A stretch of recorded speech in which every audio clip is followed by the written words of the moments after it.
As Yeshua left the temple and was going away, his Talmudim came and called his attention to its buildings. Talmudim, by the way, are disciples. And he answered them, "You see all these things? Yes, I tell you, they will be totally destroyed. Not a single stone will be left standing." When he was sitting on the Mount of Olives, the Talmudim, the disciples, came to him privately. "Tell us," they said, "when will these things happen, and what will be the sign that you are coming, and that the Olam Hazeh is ending, the age current?"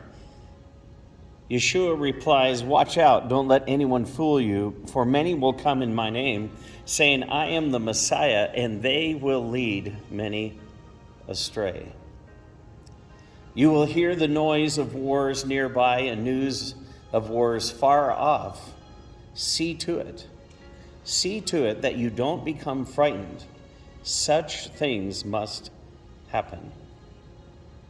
But the end is not yet come. For the people will fight each other, nations will fight each other, and there will be famines and earthquakes in various parts of the world. All this is but the beginning of the birth pains. At that time, you will be arrested and handed over to be punished and put to death, and all the people will hate you because of me. At that time, many will be trapped into betraying and hating each other. And many false prophets will appear and fool many people. And many people's love will grow cold because of increased distance from Torah, or the law of God. Isn't that amazing? But whoever holds out until the end will be delivered.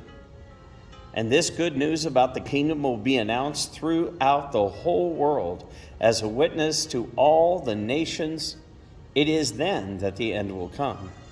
So when you see the abomination that causes desolation spoken about through the prophet Daniel standing in the holy place, let the reader understand the illusion that all that will be the time for those in Judah to escape to the hills. If someone is on the roof, he must not go down to gather his belongings. If someone is in the field, he must not turn back to get his coat. What a terrible time it'll be for pregnant women and nursing mothers. Pray that you will not have to escape in winter or on Shabbat, or the Sabbath. For there will be trouble then worse than there has ever been from the beginning of the world until now, and there will be nothing like it again. Indeed, if its length of time had not been limited, no one would survive. But for the sake of those who have been chosen, its length will be limited. At that time, if someone says to you, "Look, here's the Messiah," or "There he is," don't believe him. There will appear false messiahs and false prophets performing great miracles, amazing things, so as to fool even the chosen, if possible. Sorry for the finger. There, I have told you in advance. So if people say to you, "Listen, he's out in the desert," don't go. Or, "Look, he's hidden away in the secret room," don't believe it. For when the Son of Man comes, it'll be like lightning that flashes out of the east and fills the sky to the western horizon.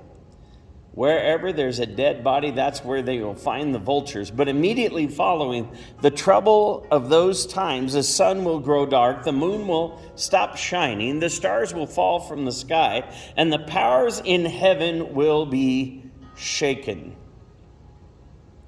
Then the sign of the Son of Man will appear in the sky, and all the tribes of the land will mourn, and they will see the Son of Man coming on the clouds of heaven with tremendous power and glory.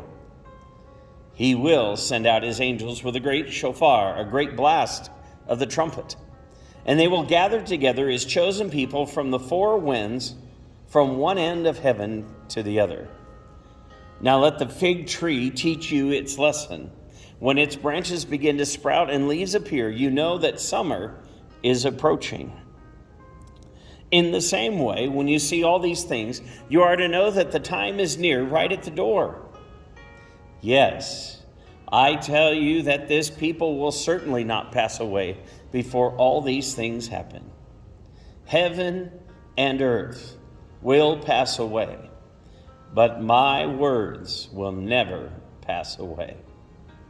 But when that day and hour will come, no one knows, not the angels in heaven, nor the Son of God, but only the Father, which is Yahweh. For the Son of Man's coming will be just as it was in the days of Noah. Back then, before the flood, people went out eating and drinking, taking wives and becoming wives, right up till the day Noah entered the ark. And they didn't know what was happening until the flood came and swept them all away. It will be just like that when the Son of Man comes. Then there will be two men in the field, one will be taken and the other one left behind. There will be two women grinding at the mill, one will be taken, the other left behind. Stay alert, because you do not know on what day your Lord will come.